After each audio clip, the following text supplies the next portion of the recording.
উত্তর পূর্ব সাগরের ঘূর্ণাবর্ত উত্তর পশ্চিম বঙ্গোপসাগরে নিম্নচাপ তৈরি করেছে। এটি ক্রমশই কিন্তু পশ্চিম ও উত্তর পশ্চিম দিকে অগ্রসর হবে, যার জন্য আগামী 24 ঘন্টায় সুস্পষ্ট নিম্নচাপে এটি পরিণত হবে এবং ওড়িশা উপকূলের স্থলভাগে প্রবেশ করবে।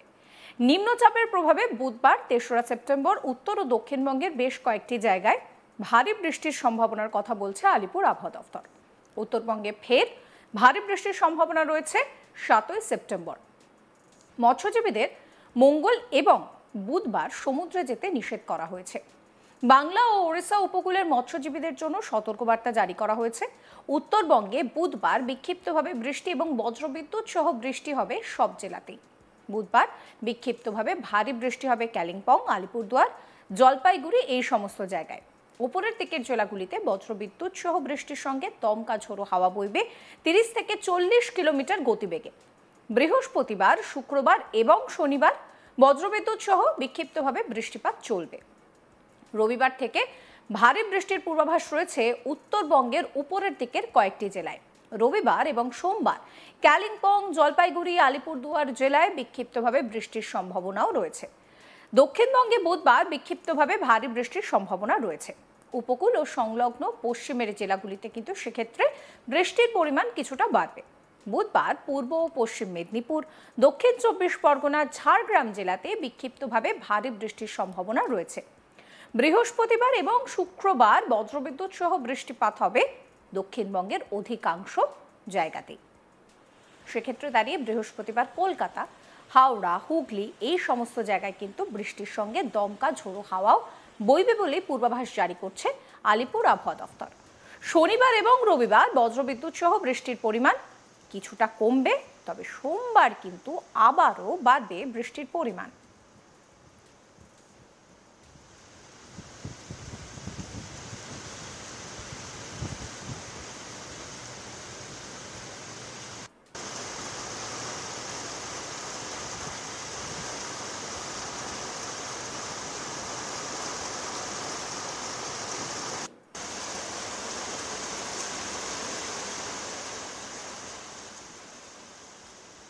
আপনাদেরকে শোনাবো আবহাওয়িদ সৌরেশ ব্যানার্জি ঠিক কি বলছেন এই নিয়ে।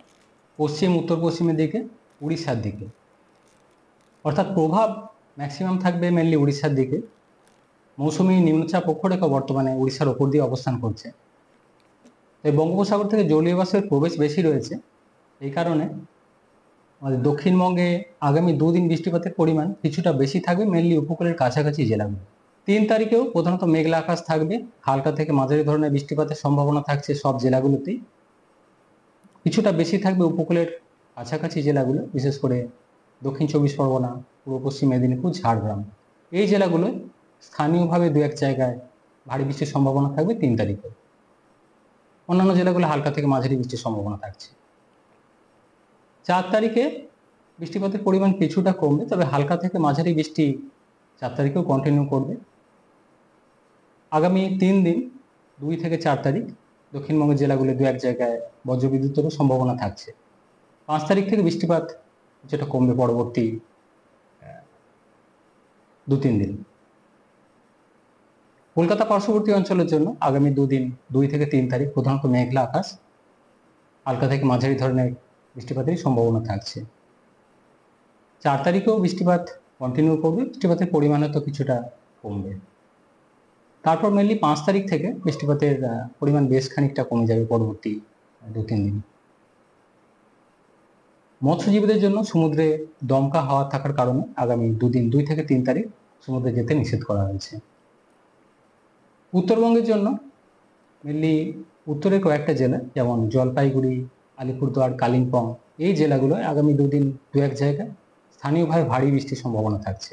উত্তরবঙ্গের অন্যান্য জেলাগুলোয় হালকা থেকে মাঝারি ধরনের বৃষ্টিপাতের সম্ভাবনা থাকবে। 2-1 জায়গা বজ্রবিদ্যুতের সম্ভাবনা রয়েছে। 4 তারিখ থেকে পরবর্তী 3 দিন অর্থাৎ 4, 5, 6 বৃষ্টিপাত বেশ খানিকটা কমে যাবে উত্তরবঙ্গের জেলাগুলোতে। আবার 7-8 তারিখ দিয়ে আবার উত্তরের জেলাগুলো বিশেষ করে বৃষ্টিপাত আবার বাড়বে। জলপাইগুড়ি, আলিপুরদুয়ার, কালিম্পং, দার্জিলিং এই জেলাগুলো 7-8 তারিখ আবার বৃষ্টি কিছুটা বেড়ে 2-1 জায়গায় ভারী বৃষ্টির সম্ভাবনা থাকবে পুনরায়। নিম্নচাপ কোথায় হয়েছে এবং কোন দিকে যাবে, মানে এর প্রভাব? নিম্নচাপ বর্তমানে রয়েছে উত্তর পশ্চিম বঙ্গোপসাগরে। প্রত্যাশিত গতির অভিমুখ আগামী 24 ঘন্টায় পশ্চিম উত্তর পশ্চিমের দিকে, মেনলি উড়িষ্যার দিকে। অর্থাৎ প্রভাব বেশি থাকবে উড়িষ্যার দিকে।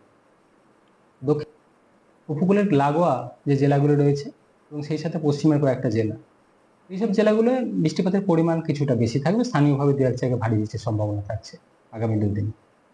আমাদের যেটা স্পেসিফিক ডে ওয়াইজ যে ফোরকাস্ট দেওয়া হয়, এটা বেশি ডিটেইলড থাকে, সেটা জেনারেলি 7 দিনের দেওয়া হয়।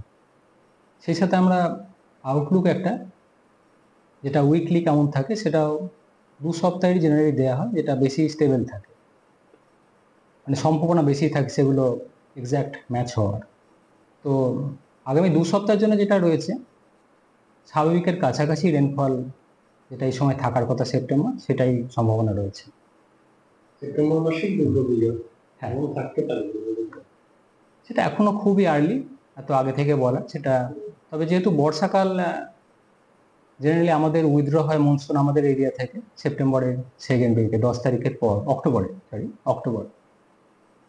সেপ্টেম্বর মাসটা বর্ষার মধ্যেই থাকে। অক্টোবরের 10 তারিখের পর জেনারেলি যেটা হয়, সাধারণত স্বাভাবিক বর্ষা বিদায় শুরু হয় সেই সময়। ফলে এবছর দুর্গাপুজো যেটা আগে হচ্ছে, সেপ্টেম্বরে বর্ষার মধ্যেই পড়ছে।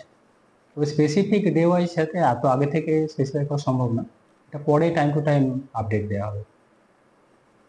অর্থাৎ এই মুহূর্তে দাঁড়িয়ে দুর্গাপুজোর সময় বৃষ্টিপাত হবে কিনা তা বলা যাচ্ছে না, কারণ বর্ষার এখনো বিদায় নেওয়ার সময়টা হয়নি। কিন্তু আগামী কয়েকটা দিন ঝড় বৃষ্টিকে সঙ্গে করেই আপনাদের কাটতে চলেছে। সে উত্তরবঙ্গ থেকে আপনারা দেখুন কি দক্ষিণবঙ্গ, দুই বঙ্গের জন্য একই বার্তা জারি করা হচ্ছে যে এই মুহূর্তে দাঁড়িয়ে নতুন করে একটি সিস্টেম, সেই সিস্টেমের জন্য কিন্তু যেটা দেখা যাচ্ছে যে বৃষ্টি পিছু ছাড়ছে না। আমরা এই বছর যেটা দেখতে পাচ্ছি যে ঘ্যান ঘ্যানে বৃষ্টি হয়েই যাচ্ছে। গত বছর আমরা দেখেছিলাম যে দক্ষিণবঙ্গের ভাড়ার বেশ কিছুটা শূন্য ছিল, সেক্ষেত্রে উত্তরবঙ্গে প্রচুর বৃষ্টি হয়েছে। এই বছর কিন্তু যেটা দেখা যাচ্ছে যে উত্তরবঙ্গ বলুন কি দক্ষিণবঙ্গ, দুই বঙ্গেই বৃষ্টিপাত হচ্ছে। আর বৃষ্টির সঙ্গে এই জল যন্ত্রণা, পাহাড়ি এলাকায় ধস, নিচু জায়গায় জল জমা, এই সমস্ত সমস্যা তো রয়েছে। হাওয়া অফিস যেটা বলছে যে উত্তর পূর্ব বঙ্গোপসাগরের উপরে কিন্তু একটি সিস্টেম রয়েছে যেটা ক্রমশই পশ্চিম উত্তর পশ্চিম দিকে যাচ্ছে। এটি আরও শক্তি বাড়াবে এবং ওড়িশার উপকূলের কাছাকাছি যাবে। আর এর জেরে কিন্তু বৃষ্টির পূর্বাভাস জারি করা হয়েছে। মৎস্যজীবীদের এই মুহূর্তে দাঁড়িয়ে সমুদ্রে যেতে নিষেধ করা হয়েছে। সব মিলিয়ে যেটা দেখা যাচ্ছে যে উত্তরবঙ্গের উপরের দিকের যে 5 জেলা রয়েছে, অর্থাৎ যে সমস্ত জায়গায় ধস বা এই সমস্যাগুলো বেশি পরিমাণে হয়, পাহাড়ি 5 জায়গা অর্থাৎ দার্জিলিং, জলপাইগুড়ি, আলিপুরদুয়ার, কালিম্পং, এই সমস্ত জায়গায় বৃষ্টির পরিমাণটা বাড়বে। দক্ষিণবঙ্গের ক্ষেত্রেও পূর্ব পশ্চিম মেদিনীপুর, অর্থাৎ এই যে পশ্চিমের যে জায়গাগুলো রয়েছে সেখানেও বৃষ্টিপাতের পরিমাণ কিন্তু যথেষ্টই বাড়বে। তাই ছাতা রাখতে ভুলবেন না, আর খবরের আপডেটের জন্য আজ তাক বাংলাকে সঙ্গে রাখতে ভুলবেন না।